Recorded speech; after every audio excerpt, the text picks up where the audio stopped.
Welcome to the 17th Annual Socialist Action Spring Education Conference.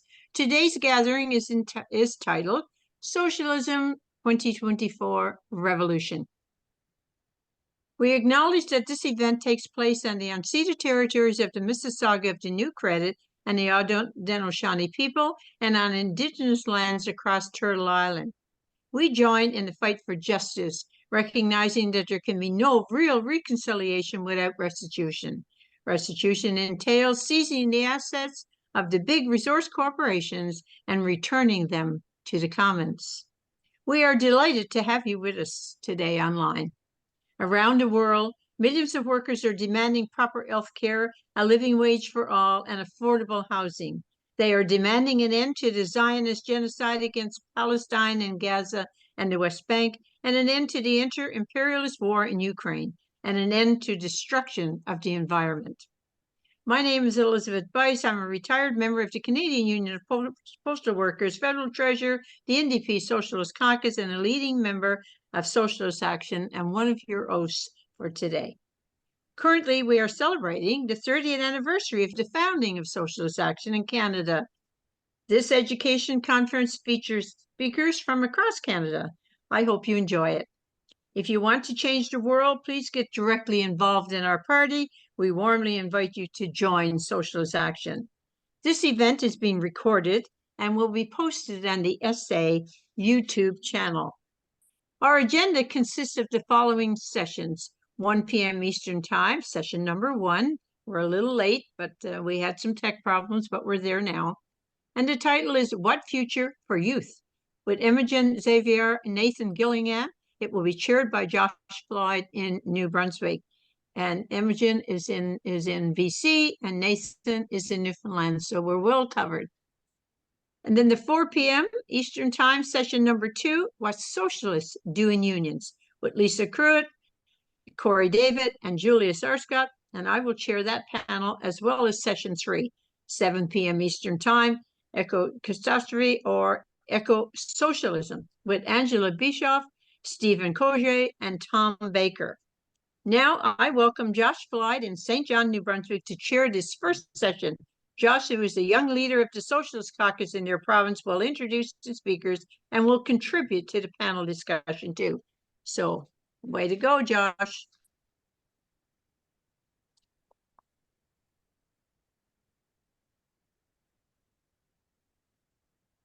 Hello, Josh. All right, I was muted. Perfect. I'm unmuted now. Thank you, Okay. Elizabeth. And welcome to the conference. This session is on What Future for Youth. To begin, our speakers are Imogen Xavier, who is a member of Socialist Action from our BC branch and has been working with SA for about a year as a member of the Propaganda Committee. Before that, she came from an environmentalist direct action group fighting pipeline construction. Imogen is a trans woman and is a BCGEU member in her role as a women's health and safety outreach worker on the front line of the opioid and homelessness crisis. She is a praxis-focused and believes in leftist education through approachable philosophical methods. Welcome, Imogen. And Nathan Gillingham is a joint honors student of political science and German studies at Memorial University of Newfoundland and Labrador, an aspiring researcher in political economy, as well as a local activist. Nathan is passionate about the people and culture of his province and is presently part of pro-Palestinian encampment at MUNL in St. John's. Now it is my pleasure to call upon our first speaker, Imogen Xavier. Hi, folks. I have a bit of an essay prepared today that I've written in advance, and I'm going to read for you all. And I really do hope you enjoy that. So let's begin. Like we said, my name is Imogen. I'm from the BC branch. Specifically today, I'm going to be talking about the political landscape of the next couple decades and how that's causing the state to change the way that it frames its use of violence. Some of the highlights that we're going to hit are the climatological cascade, social contract theory, and the merits of industrial sabotage. You've already got my bio, so I'm just going to go right into things. I also want to preface before we start, though, that the sort of thesis that I'm going to draw at the end of this is not meant to be totalizing or conspiratorial in any way. I'm just trying to point out an underobserved trend that is arising naturally by way of the intrinsic self-preservation motive of the capitalist state system. I believe one must always begin by defining their terms. So let's start with the question, what is a revolutionary condition? The conventional definition focuses on a crisis of the upper class in which they are no longer able to maintain their power. I disagree with that great man theory framing, though. A revolutionary condition is driven by the people, our state of crisis, and our desire for agency. Instead, let's define a revolutionary condition as the moment of coincidence between natural consciousness and political agitation. Political agitation being us and our work, natural consciousness being the critical mass impetus to overthrow the ruling class, not for an intellectual reason, but out of a sense of necessity. Any person who has suffered enough under an oppressor will seek their destruction. No political education required. Natural consciousness alone, of course, will not be enough to achieve our ends and would be more prone to collapse post-action. Its over-reliance instills in people, in other socialist factions even, an externalist view of politics and history more broadly. This view that the day will come with or without the prior contribution of our efforts will not serve us.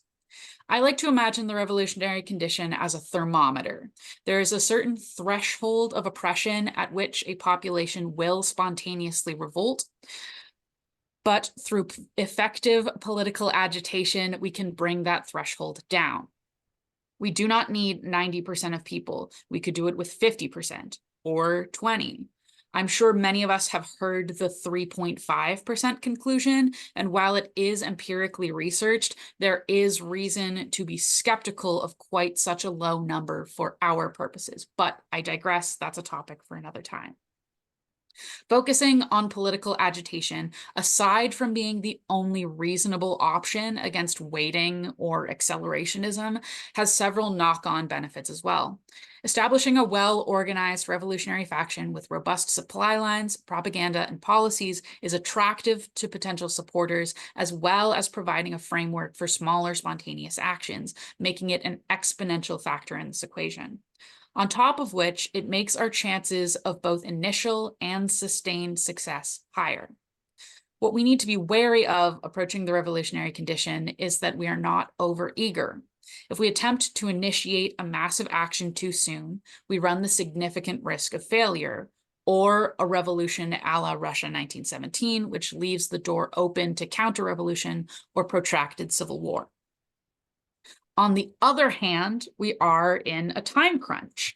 As the younger generation, we are on course to feel the brunt of ecological catastrophe within our lifetimes. Speaking of exponential factors, the next few decades are on track to get significantly worse at an accelerating rate. The 1.5 degree 2050 warming figure set by the Paris Accord is itself a catastrophic projection as per the IPCC 2018 Doomsday Report, and there has been little reason to put faith in the target projections of the Paris Accords. A less conservative, literally less conservative, estimate that takes carbon lag into account would put us somewhere closer to 2 or 3 degrees of warming. This result will have a profound impact on geopolitics, sometimes called the climatological cascade. Degrees of warming are averages, which means that some places will get much hotter than others. The centers of continents, which in much of the world produce a huge amount of agriculture, are likely to feel double the average effects of warming. That's potentially 4 to 6 degrees. and which will have a decimating effect on crop yields, bringing food scarcity as well as water scarcity that is already expected to the fore of popular politics. In addition, this kind of warming will cause a shrinking of the human niche, or the areas of the planet which are reasonably habitable. Most of these increasingly uninhabitable zones will be in the global south, forcing large-scale migration to the territories of the global north. Refugee crises, which have been moderate in comparison to this, we have already seen produce breeding grounds for far-right and ultra-nationalist politics. These are, after all, the exact conditions in which fascism thrives. The perceived encroachment of easily identifiable and targetable outgroups which threaten national integrity. This is where the mandate revolution or genocide comes from. Neoliberal states will not be able to handle these conditions. It will be socialism and the collective obligation to find solutions, or it will be fascism and the tightening of the noose until that system chokes itself to death. I do not believe humankind will ever reach a point where all hope is lost and we succumb to darkness. Compassion and cooperation are our fundamental traits and will always rise in the face of horror. But there are plausible futures which look extremely bleak. So, revolution it must be. Now let's talk philosophy and one of the important ways the capitalist state system is working against us in the present. Social movements for decades now have been doctrinal about pacifist resistance, holding to the idea that our resistance can and should be disruptive, but by and large drawing a hard line at property damage. Now, people are realizing this has been ineffective at best and disastrous at worst. The Vancouver chapter of Extinction Rebellion used a martyrdom voluntary arrest tactic until its leadership had been decimated and couldn't continue to effectively operate. We are on the cusp of change here, but still holding back. Academics like Andreas Malm, who's the ecologist responsible for how to blow up a pipeline, and increasingly more moderate leftists are talking about sabotage, but it's not being enacted in a meaningful way.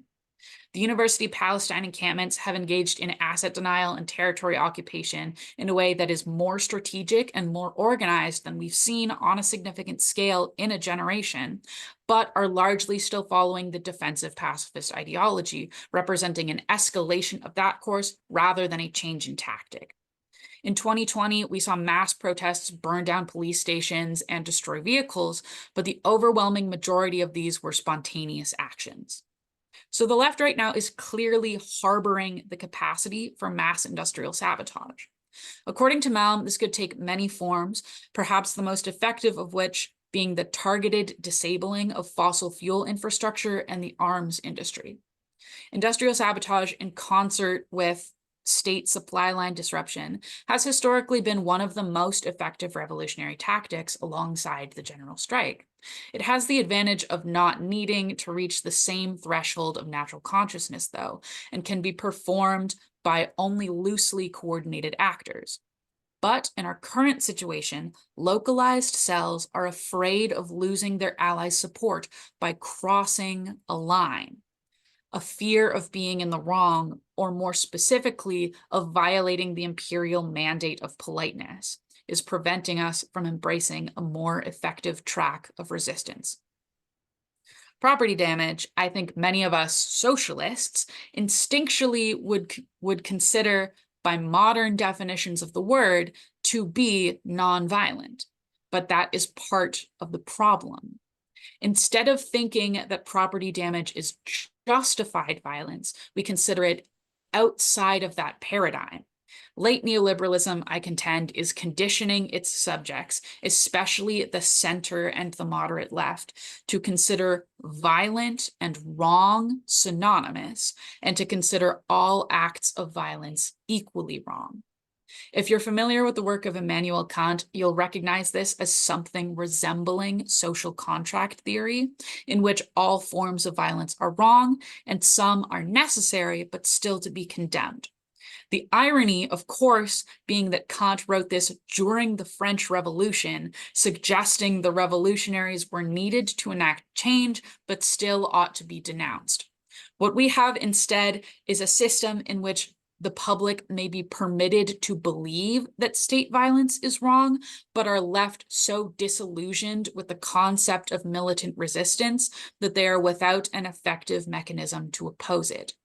This is a textbook Arantian social control strategy. Make disavowal of the state appear to be the most radical option, so that effective resistance falls outside of the popular imagination.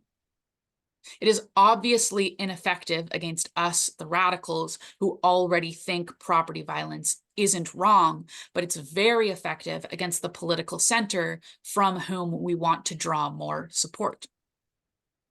For a long time, the state has attempted to construe the violence enacted by police and the military as non-violent, just the systemic exercising of laws and orders.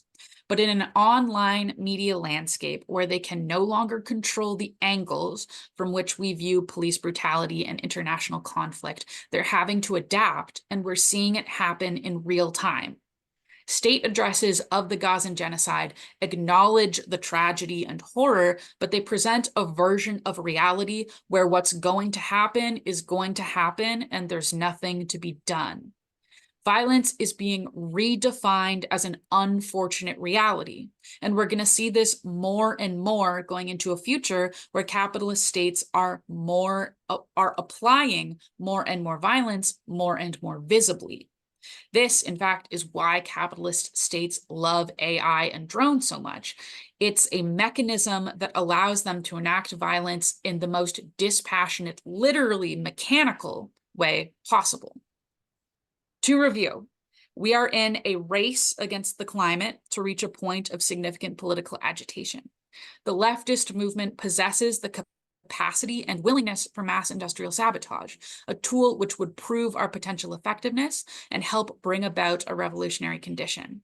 The capitalist state system, however, sees this possibility and is reacting to it by redefining violence such that any act is a transgressive breach of the social contract. The good news is this tactic will fail if we make it fail. People will reject the idea that the capitalist state violence is an unfortunate inevitability. If not by exposure, then by education. If not by education, then when they are on the receiving end of it. And when they do, they will be forced to choose between being a righteous corpse or a revolutionary. That seems like a pretty obvious decision to me. So when I look at the future as a young leftist, I see a project of preparing people for that realization and preparing for what comes after. One of my favorite essays, Gattino and Solanas' Towards a Third Cinema, tells us to hold a camera in one hand and a rock in the other.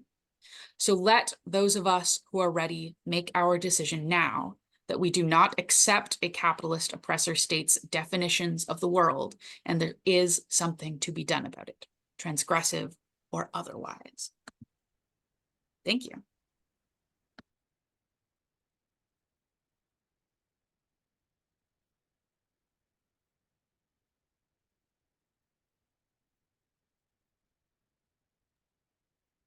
Are you there, Josh?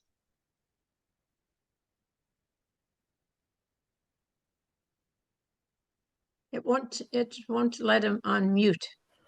Can somebody Perfect. It unmute? is now there. Thank Okay, you. thank you. No So problem. Just some apologies for technical that. problems, folks. No worries. Go ahead, Josh.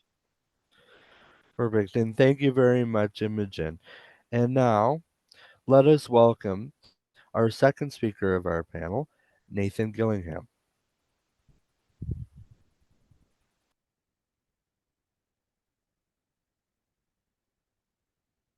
Oh, can you hear me well? Yes, we can. That's perfect. Thank you so much. I found it very surprising just how similar Imogen and I's themes are in our presentations. Just want to preface by saying there was no collaboration in that process, but Yeah, so my name is Nathan Billingham. I'm a student at Memorial University in Newfoundland and Labrador. And I've been, for the last 2 weeks or so, we've been partaking in an occupation on our campus. This is actually my first day back in my actual house in the last like 2 weeks or so. But continue to agitate, to escalate, to encourage our university to divest from the Israeli oppressor state. And I just want to thank Barry specifically for inviting me onto this panel. I was kind of rushing to kind of prepare something. It was a bit last minute, but nonetheless, I got something.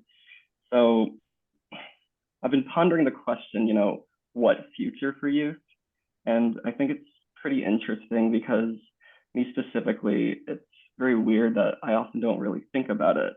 It's like we exist very much in the present. And I think as Marxists and as socialists, in order for we don't really try to think of the ideal society or like a utopian society. I think that's what Engels emphasized in Socialism, Utopian and Scientific. Marxism first and foremost is a critique of what is and the present. We cannot know how to go forward in the future without knowing what is it like in the present. So I suggest before the question of what future for youth is answered, we must ask ourselves, what does it mean to be a youth in the present? And of course, there is an ongoing climate crisis in this on our planet. The month of May saw unprecedented heat waves across the Asian continent, impacting well over 1.5 billion people. From Palestine to the Philippines, much of this landmass saw many days well over 40 degrees Celsius. Tens of thousands have suffered heat stroke, hundreds have died, and yet we continuously break new heat records year after year. It is predicted that before the year 2100, most of the Middle East will be completely uninhabitable. We're talking about refugee crises now. Just wait until entire nations are having to flee their homes. In Canada specifically, millions of hectares of forest burn yearly from wildfires caused by this severe heat. And it isn't only the heat we have to worry about. Catastrophic climatic events are already here. It was also in the month of May this year that we saw a cyclone wreak havoc in Bangladeshi and Indian coastlines, damaging or completely destroying tens of thousands of homes and killing around 100 people. And this severe situation not only limited to our human predicament, when approximately 30,000 species are going extinct year after year, we are facing a crisis at a magnitude so high our situation can be understood as the sixth great extinction, which is incredibly terrifying. And there are two authors that I think describe this climate crisis perfectly. Andreas Mann, author of How to Blow Up a Pipeline, is a longtime climate activist that starts his novel with a simple question. At what point do we escalate? Our climatic situation has undoubtedly never been worse. Governments and corporations continuously ignore the crisis we are facing.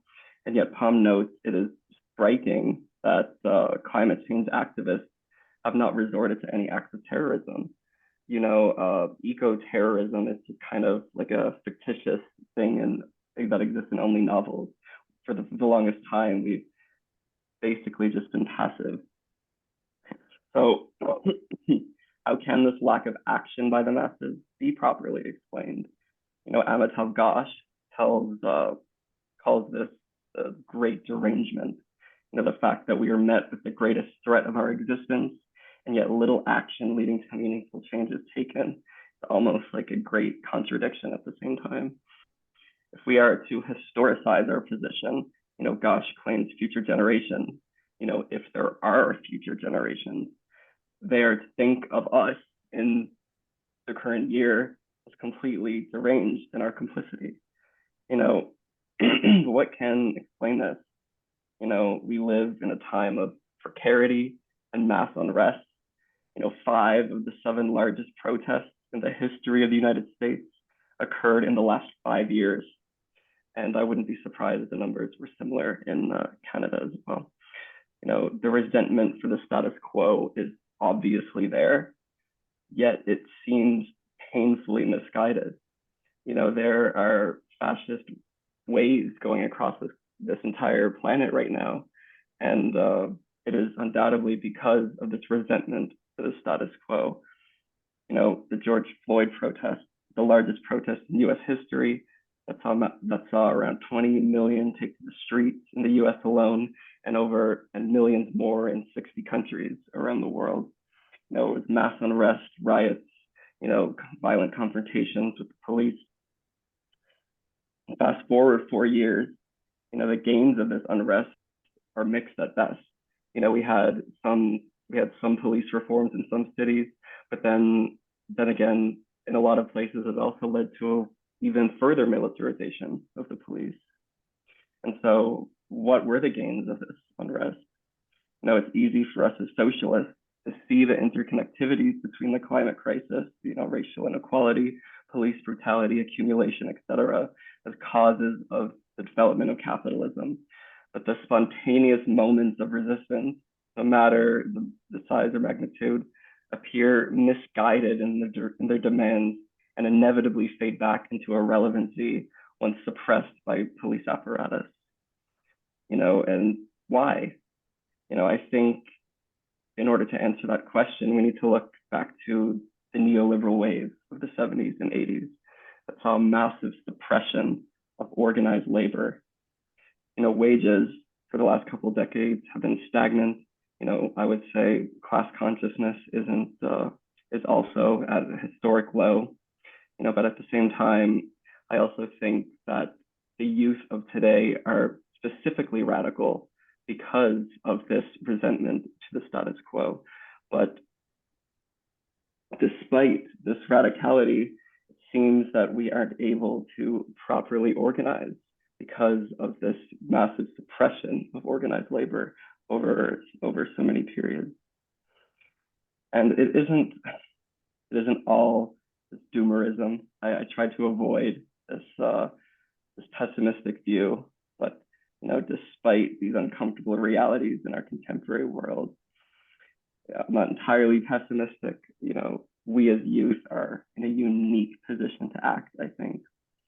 In the book that I'm reading now, it's called The Intolerable Present, The Urgency of Revolution. Lacerado puts forth this theory of two revolutions.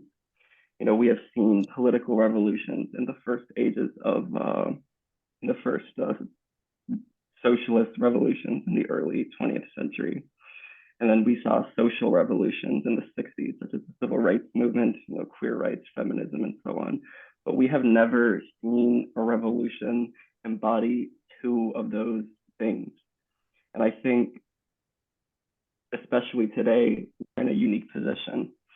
I myself, as I said, have been partaking in Palestinian resistance on my campus for the last couple of weeks.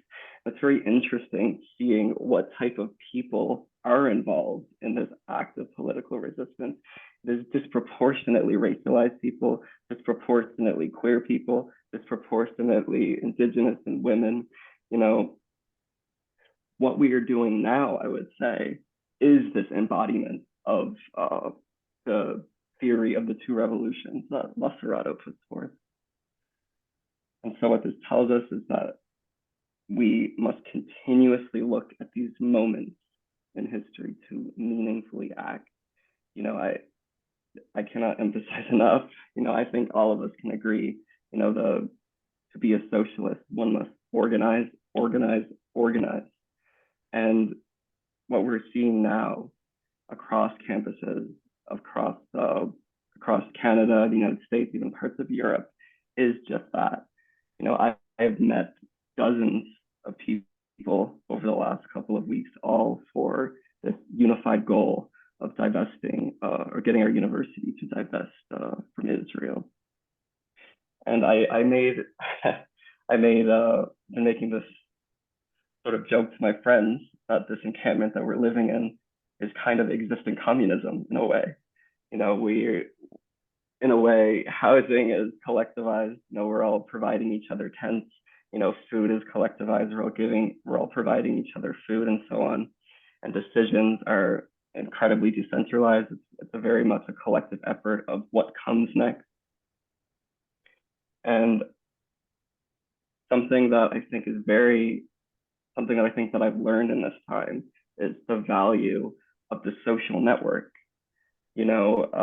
Organizing isn't just meetings or so on. It is an entire network of people providing what they can and pushing towards this unified goal. And so as we look to the future, as this panel suggests, I think it's very hard to still answer the question of what this future does look like for us. But one thing that I can say is that what we do in the present, directly impacts, what happens in the future. And so I think as socialists, we just need to continue to do this organizing, continue to agitate, and of course, continuously invoking the Marxist question of ownership. And yeah, this is what I have prepared for today. So thank you so much.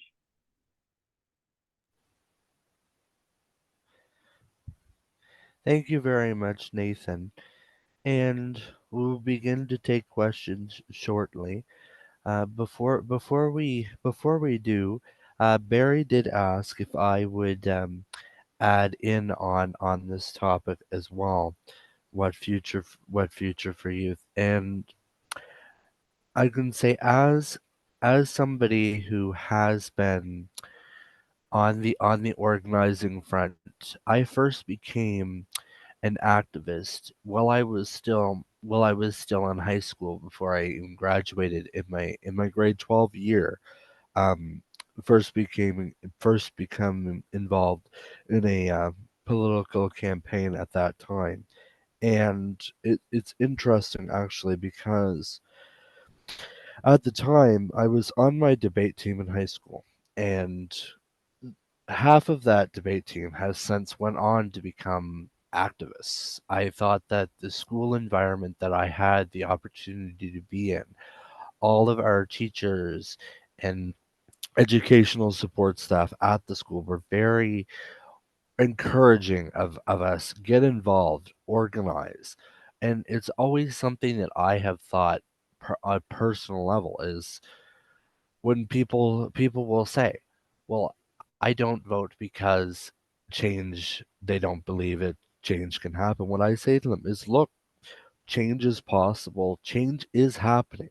It is slow. You have right now in New Brunswick, you do have a government under the leadership of Blaine Higgs that unfortunately a lot of the movements of the far right that have begun to sprung up in other parts of the countries really started here in New Brunswick. About a year and a half ago is where it really started here, and it's under the Blaine Higgs government, they have done just so many things. It's I could honestly talk about it for hours, but I will not. Just briefly, one of the things that has worried me the most is Bill 17, which was a bill that was put in that forcibly changed the pensions of our public employees in New Brunswick to a shared risk model against their will, and was something that blatantly uh, violated collective agreements that were signed during the QP strike here not too long ago. But even with that in mind, as youth, I'm encouraged um, seeing so many young activists like myself in New Brunswick and around the country. We can and will get things improved for the better. There's very much so. New Brunswick has become a ground for people that are standing up, and we are saying no to the austerity and far right religious nationalism. of Higgs and his candidate in Fundy Sussex St. Martin's, Faitine Grzeski. People are standing up. They are saying no. 27% of people in the province that are being polled right now are saying no. We're not going to be going for a traditional party of the red and blue this time around. We're going for something different. People are opening their eyes. They're seeing we want the change to happen. And there are pro-Palestinian encampments going on at university here, such as the University of New Brunswick in St. John as well. And it's so many of us youth are involved. People under 30, they're involved, and the university is putting up plaque for it. They are issuing trespass notices, but people are still keeping up there saying no, divest and sanction Israel for their crimes against the Palestinian state. It's one of many things that's going on in the province right now in terms of youth and activism work. The Higgs government, with his changes to Policy 713, which are putting our 2S LGBTQIA plus citizens at risk by his changes, by forcing teachers to out students to parents. Well, the youth of the province are staging walkouts of their classrooms at noon hour in King Square in St. John, and are standing up and they're saying, no, we don't want that future. We want a better future, and they are standing up for it as well. um, Socialist Action ourselves, we hosted a rally, bringing to attention the dangers of Blaine Higgs and the need for a better future in the St. John region, and put together petitions as well that have garnered over 20,000 plus signatures saying it's time for a better province, it's time for a change, it's time to bring Higgs out of office, and not to spend too much time on him or anything like that. But it just is the case. For youth, we're saying we need a future, that we need good jobs, and we need to have homes. There's so much opportunity in this province that we can, and it goes elsewhere too, whether it be a Vancouver, whether it be a Toronto or elsewhere. So many vacant buildings around the city that can be used to as affordable housing to house the unhoused. And we're really standing up and saying, time for a change. And I think it's entirely possible. So when I think of the question, what future for youth, I think that with the amount of standing up that we are doing, it can be a good one, as long as we continue the path we are in standing up for our collective rights for a new society and presenting new socialist ideas with a better vision for the future.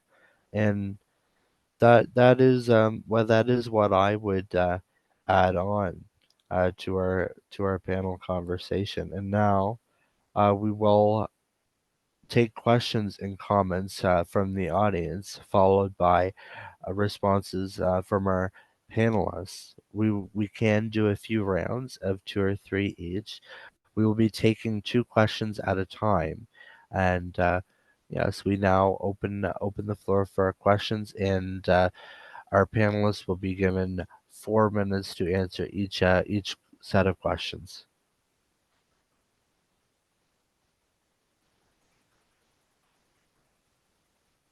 Okay. So the first question that I see in the chat, and I'll alternate between the hands raised as well as questions in the chat. The very first question I see comes from Barry, and it asks, how can we connect the nascent youth radicalization to general class struggle that aims at workers' revolution? Is this link actually the fight for a workers' government to which we must win workers in unions and the ununionized, including tenants, women, indigenous people, and all of the victims of bigotry? That's the first question. The second question comes from Flo. She asks, recent polls have found significant differences in political opinion in constituent media sources between a baby boomer and Gen Z generations. Which do you think makes of this data? How do you think it relates to class, material dynamics, and economic trends? We'll take more questions, but we will start with these two.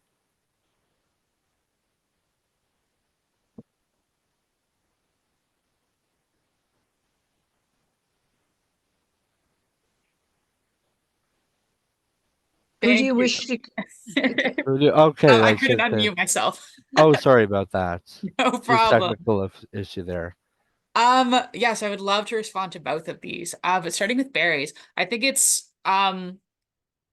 right to question the nature of the alliance between youth radicalization and workers, because ultimately, they're different forms of radicalization, I would say. Youth radicalization is very problem focused, right? As we've talked about, and this is something I'm going to talk about in a lot of these answers, is the idea that Nathan brought up, that when we look at the future, we often see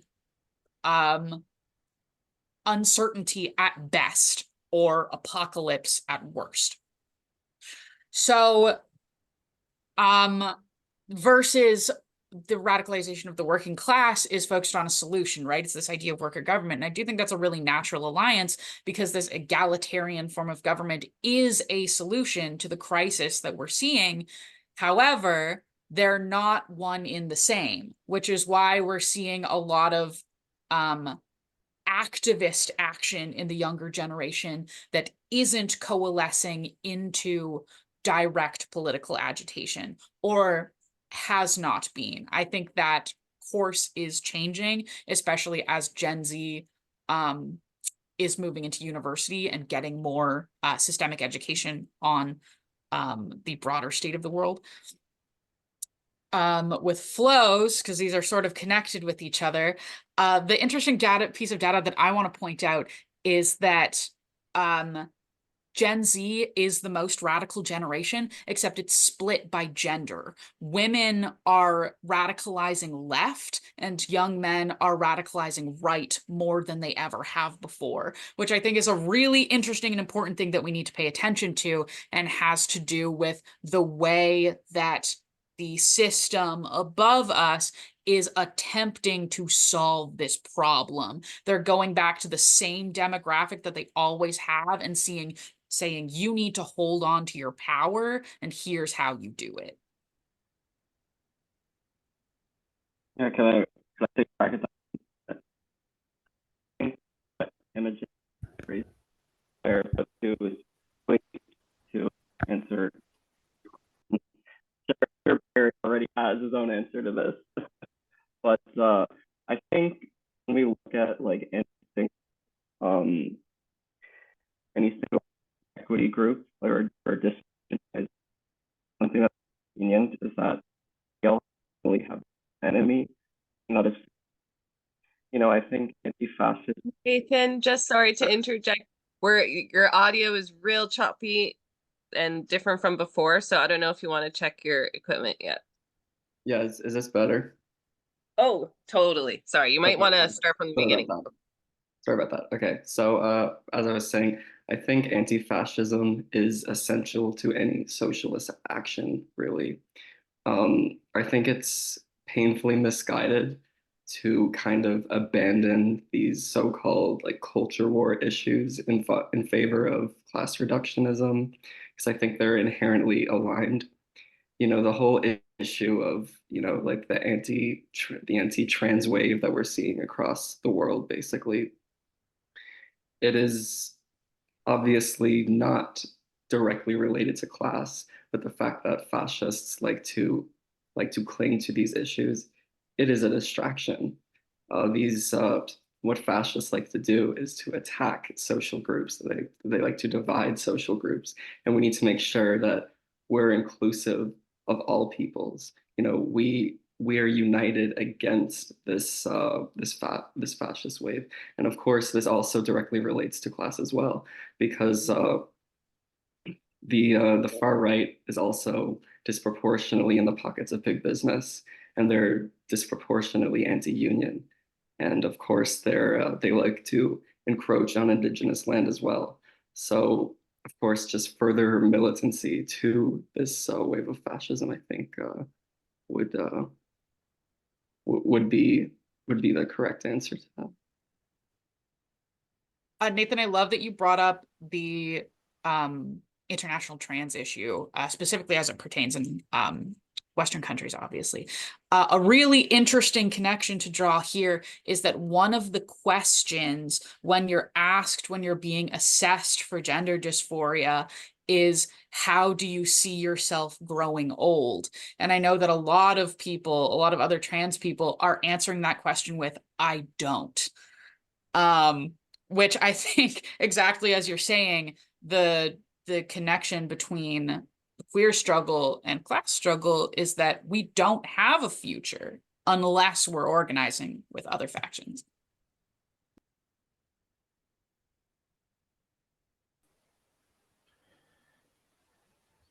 Exactly.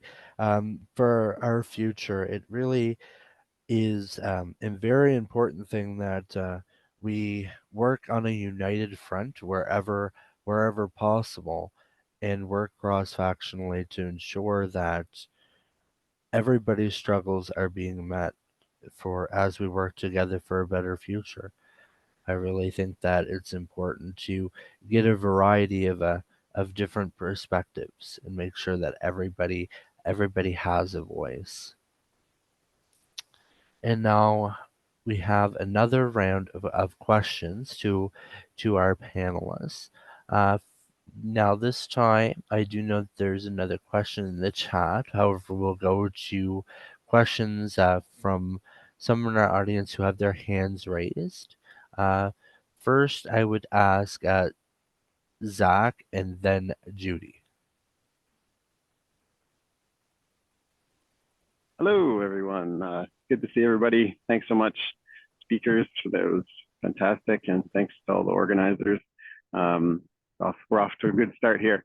My question was just around anti-communism and how do I put it? I guess for a little background here, I think recently I went to our BCGU Union Convention, and not to say this is the only place, but it's just somewhere where very recently it came up, is just, you know, I think especially younger generations, and my generation included too, is the attraction to like, I guess like horizontalism and anarchistic organizing. And I think, you know, I have been involved in that for many years before. But I think at this point I feel like I've seen kind of the failures of that organizing model, and hence why I find myself in a place like this.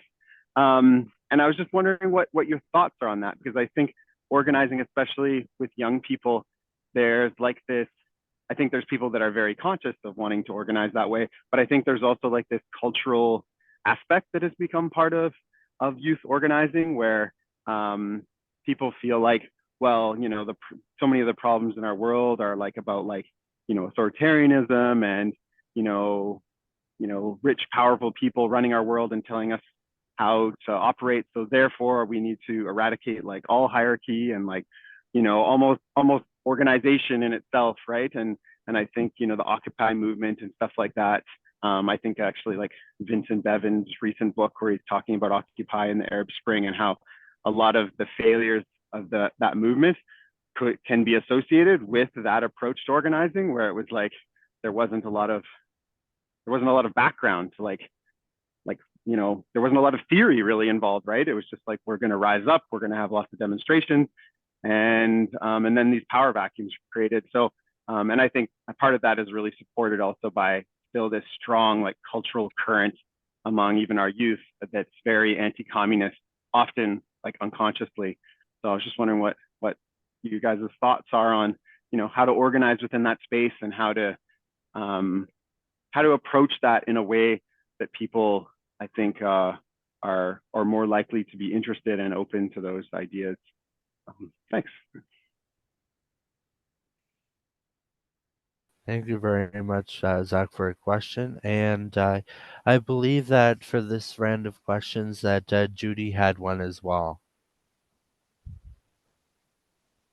Hello? Do you hear me?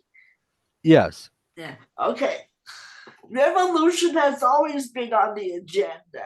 There have been many revolutions in the history of capitalism, starting with the Paris Commune and Cuba. And there was a big revolution in 1968 in France, which didn't succeed. But revolutions, the working class is basically revolutionary.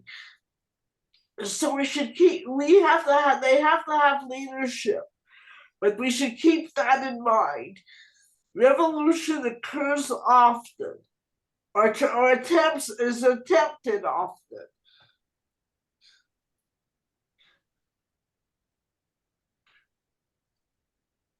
Yeah, thank you for that.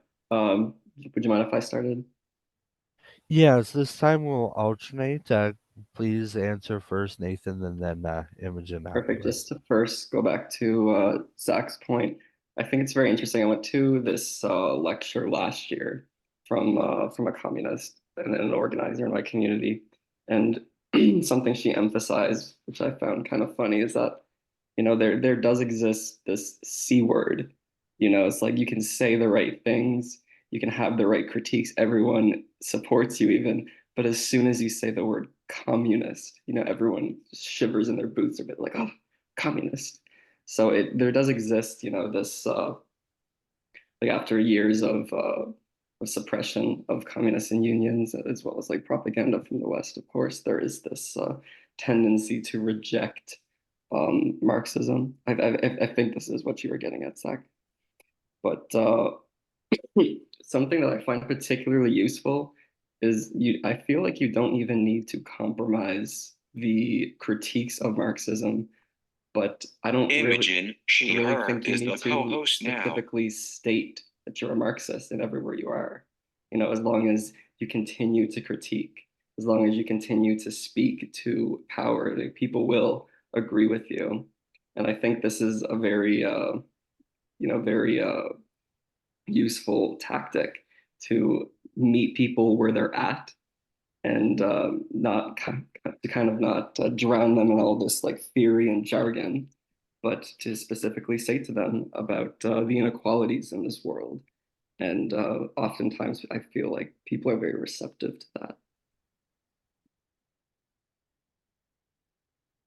I absolutely agree with what Nathan's saying here, in terms of like this being a good way to approach that problem. I don't know if I have any further commentary on like solutions or ways to address it, but speaking to the origins of this appealing nature of the anarchist tendency in youth, I think it's this sort of trauma-informed knowledge that so many of us and so many of our allies, especially the most radicalized of us, trans people and people of color, are coming from communities that are already marginalized. So when we see structures of power being imposed onto the organizations and the groups that are meant to be the tools of our liberation, we have to understand that people who are coming from the oppressed class are seeing these things as a threat, and not even logically, but instinctually, especially when those organizations are pre-existing and part of the old world, which the communist tradition is, and run by old white men. That's something we just have to take into consideration, given the demographic that we're talking about radicalizing in terms of youth. And sorry, if I can just add to that, to go back to Judy's point of when she was talking about how, like revolutions happen all the time. And I think something that's important to emphasize, that oftentimes, the victories of the left are small and invisible. you know, it's like revolution. I feel like the resistance going on campus right now is revolutionary in nature, despite it might be very localized. It is nonetheless can be understood as a revolution of some sort. It is obviously not global revolution, but it is definitely moving towards that direction, I would say.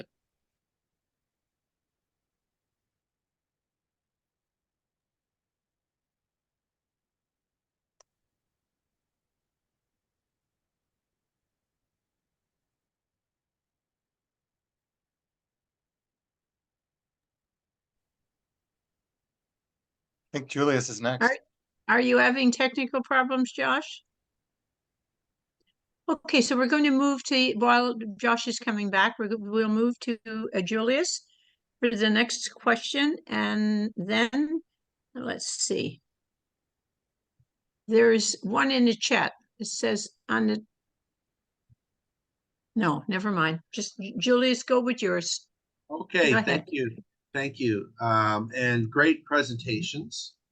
It's nice to meet both of you, comrades from the coasts. It's awesome. And it's also pretty cool that your talks complement each other so well. I think it just reflects the conditions that young people are facing today. So I'm speaking today as an elder millennial. A lot of influence Really? from Gen X, not youth. So I guess I found Imogen, your presentation to be really interesting and compelling, thought-provoking, particularly around the issue, I guess, of radicalization and challenging the myth of, you know, the protection of private property and that type of thing. And I always find like there's this juxtaposition or this challenge that we face on the left in winning the confidence of the working class. And as somebody who has been active in the labor movement for around 16 years, who's a socialist, who has been part of the edge of the wedge, I guess as you could say, the red wedge in the labor movement. How do we come to terms with, you know, the idea of doing things like that, such as property damage? Like what guarantee or how do we know that as a tactic that type of thing contributes towards the radicalization of the working class? And maybe perhaps I'm focusing on this too much. You're presenting an idea that may not be applicable today, but maybe applicable not too far down the road, given the situation that we're all facing. So I'm wondering if, and it's not just a question to Imogen, but also to Nathan, I'd like to know what your thoughts are. I'm kind of, I feel, so I'm also a bit of a pessimist, but not completely, obviously, because I'm here. But I see major challenges down the road.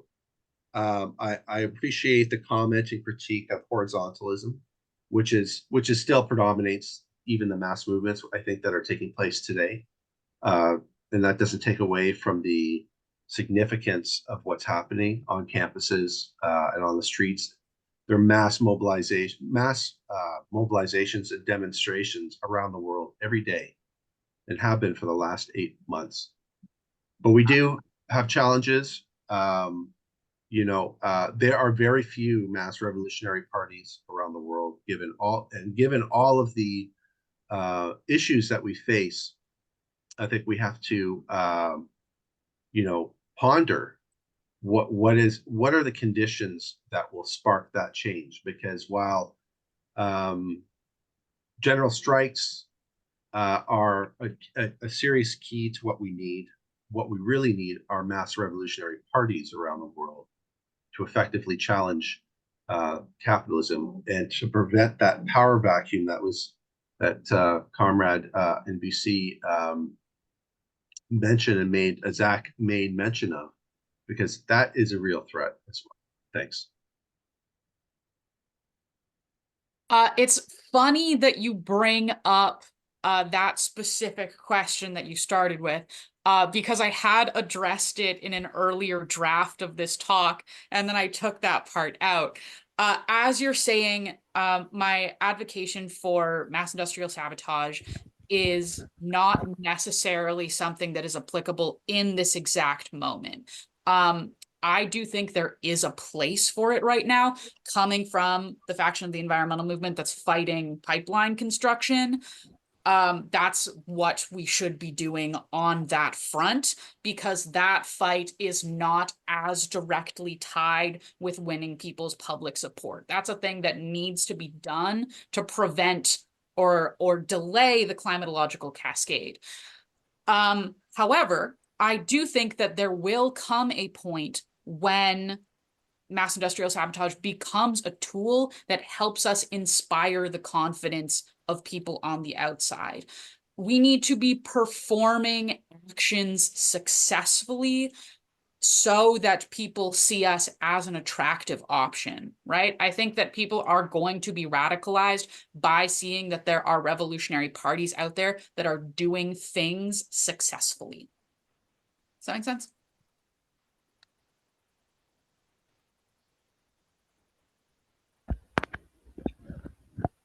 Yeah, would you mind repeating the question, Julia? It's my sincerest apology.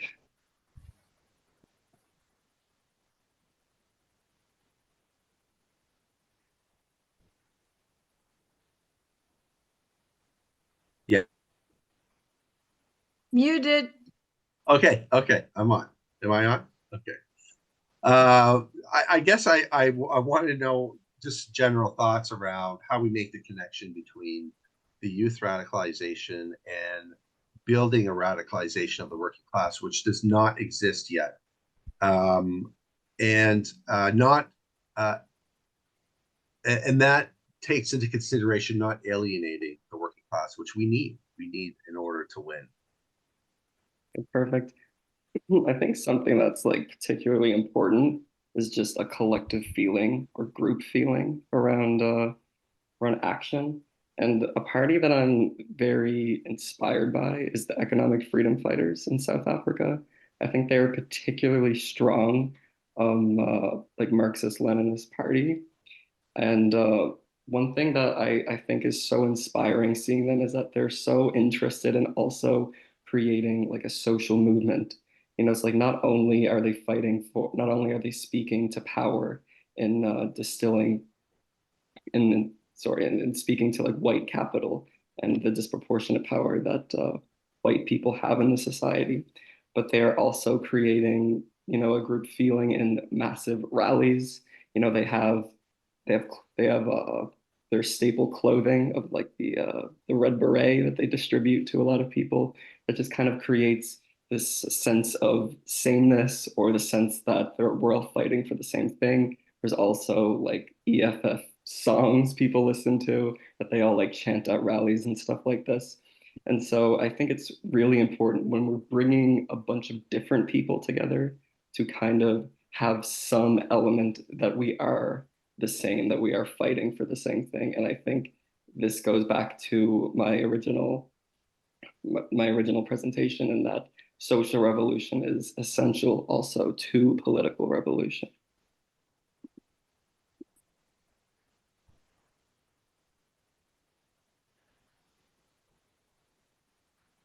Thank you both. And we do have another round of questions from our panelists that are in the chat.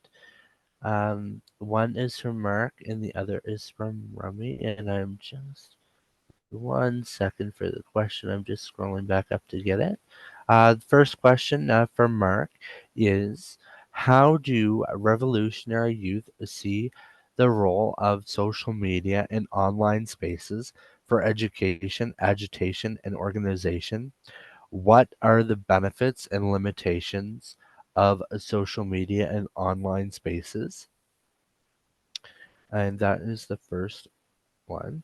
The second is from Remy, and it asks, what is the potential for recycling right-wing talking points and replacing them with left-wing solutions? For example, dealing with anxieties over immigrants creating competition over jobs by mandating the government guarantee a given amount of jobs per resident and equal labor rights for migrants. In this round of questions, if you wanted to go first, Nathan, and then Imogen. Yeah, just to first speak on social media, I think it's definitely revolutionized the way we communicate in a lot of ways. But then again, I think, you know, we can't always just be on social media. We're very much in our own echo chambers and so on Twitter and everything.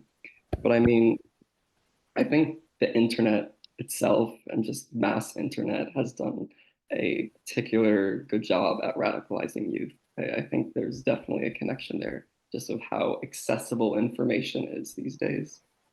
And to speak specifically on what we do at the encampment at the Munnell campus that I'm a part of, we use a specific app called Signal to communicate, and it's actually, we found it like very useful in just getting information out there, and you can even set like time frames of like when messages will delete. So there's like that aspect of safety, and that like if, for example, if we do get arrested, if our phones do get seized, you know, the messages will be deleted, but we're still nonetheless able to mass communicate. So I think it's definitely important in that regard, and makes it even difficult for me to imagine what it was like to organize mass movements without this type of application in the past. But yeah. I want to speak to both of these questions. I'm going to start with the one that Remy posed of the idea of recycling right-wing talking points and replacing them with left-wing solutions. I don't think it's that easy, specifically because left-wing and right-wing politics are fundamentally different. Left-wing politics are based on logic and solutions and the continual improving of ideas in a way that fundamentally makes sense, versus right-wing politics are very emotion-based, right? These right-wing talking points are not meant to make sense. They're meant to make people feel scared or angry. And those are not emotions that we can really work with because they don't serve us.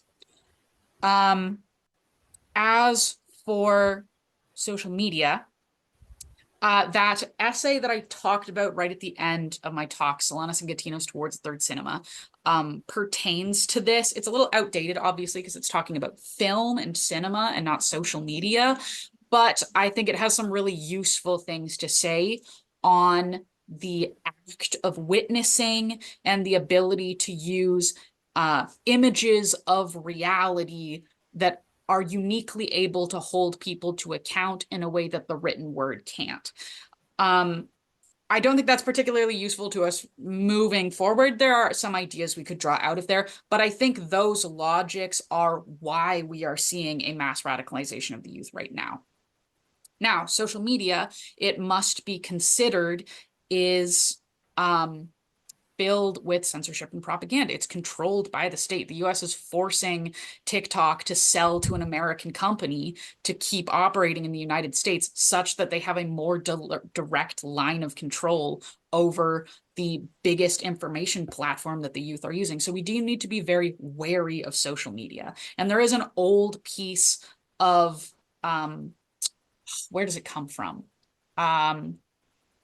It's from, I know this from the military history side of my education, that talks about when you're fighting an opponent with technological superiority, you go as low tech as possible to counter them. Because if you try to meet them, they're always going to beat you. In land defense, for our communications, we used analog radios and physical notes because we couldn't trust that even signal wasn't being intercepted by the RCMP during that fight. Yeah, just to add one more thing about that second question about using right-wing talking points or something. I think it's important to realize, and I do agree with what Imogen said, I don't think we can really compromise a lot of like social talking points, but it's important to realize that I think fascists, the reason that fascism has become so prominent is from a particular resentment of the status quo. It is valid in only that sense. The logic of fascism, of course, is incoherent, but it nonetheless comes from alienation, from neoliberal policies, from mass austerity. People are objectively hurting right now. It's like our wages are stagnant. They've been stagnant for decades. Our healthcare is in disarray, and people are looking for solutions. And so when far right parties come out and say, "Hey, it is because of these immigrants or whatever that is causing these problems in housing and healthcare and so on," I think we need to counter that by saying, no, it is the rich. We continuously see the accumulation of capital. We are continuously seeing record profits among corporations. We continuously see cuts to services. And so in that way, I think that if that can be considered co-opting far-right talking points, then yes, but I think it shouldn't go any further than that. I think, especially among young leftists, there's this particular movement. I don't really know how prominent it is, but they call it MAGA communism or something like this. But it's essentially conservative communism, class reductionism, conceding the fact that that gender ideology actually is a problem to kind of get more people on board with the idea of Marxism. But I don't think it actually is effective.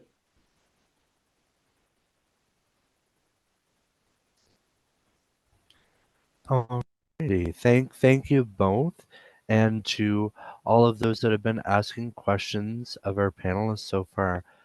So we do have another question in the chat.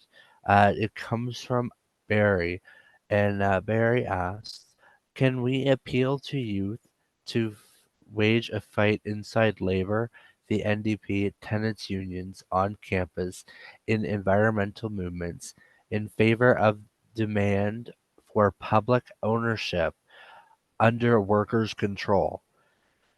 That part of the struggle for a workers' government which will put socialism in the forefront and which will leave reformists and bureaucrats slack-jawed and on the sidelines. Permanent revolution, not permanent class collaboration. Occupy and nationalize the giant landlords, grocery chains, big banks, fossil fuel extractors, and warmongers."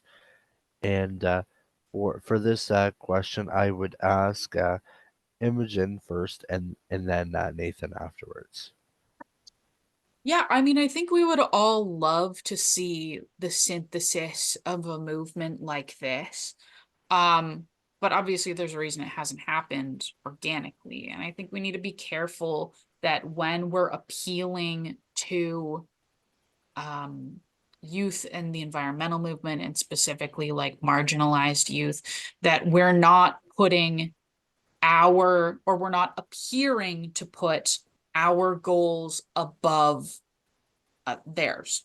I know that in the moderate left, there's a lot of concern, and as we were talking about before, there's sort of this fear of the C word of communism, because there is this idea that it's just about power and who has power, and it's reducing the immediate struggles of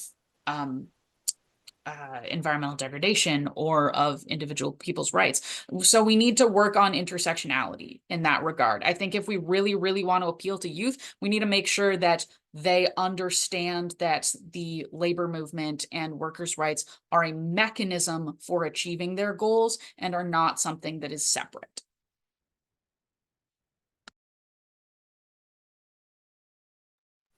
Yeah, I mean, I agree with Imogen in that sense.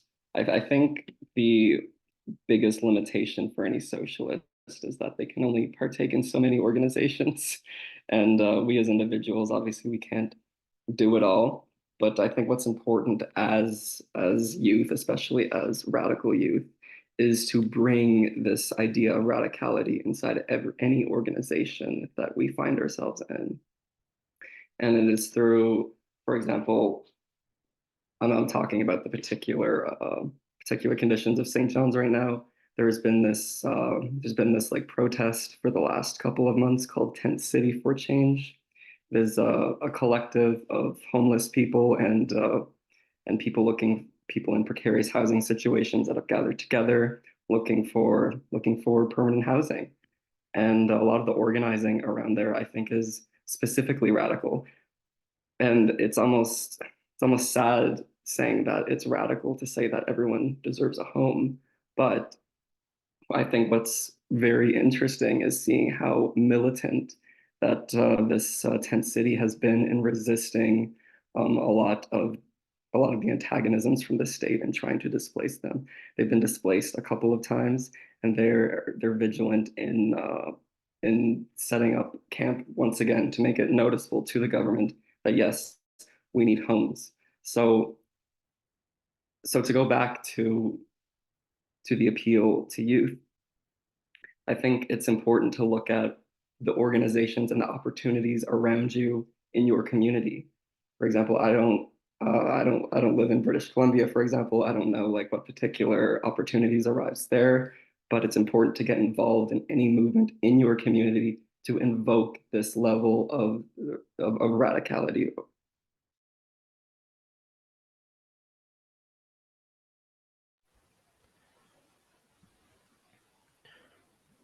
Okay, just giving a moment. Alrighty. Thank you both, and to those that have posed questions. Now, at this time, I'm not seeing any hands up. Just gonna check just to be sure. One moment. Okay, I'm not seeing any more questions in the chat or hands up. So at this time, I wanted to give each of us a few moments to wrap up. So each of us will have 4 minutes, uh, starting with Nathan, and then Imogen, and then myself afterwards. Yeah, thank you so much for this opportunity to speak. I've never actually spoken on an educational panel before, so it's a learning opportunity for us all. But I was a bit surprised when Barry reached out to me actually and asked me to do this because I don't particularly see myself as, in really a position to answer the question, what future is for youth. But I mean, the only criteria I feel that I have is the fact that I am a youth. But nonetheless, I still do appreciate it. And one thing that I want to emphasize is I think all of us can agree is that organizing is the one thing that we can do right now. And I'm really looking forward to the next couple of panels talking about like what socialists do in unions as well as eco-socialism, because I think it plays a lot onto the themes that we were talking about this talk. So yeah, that's really all for me. Thank you so much.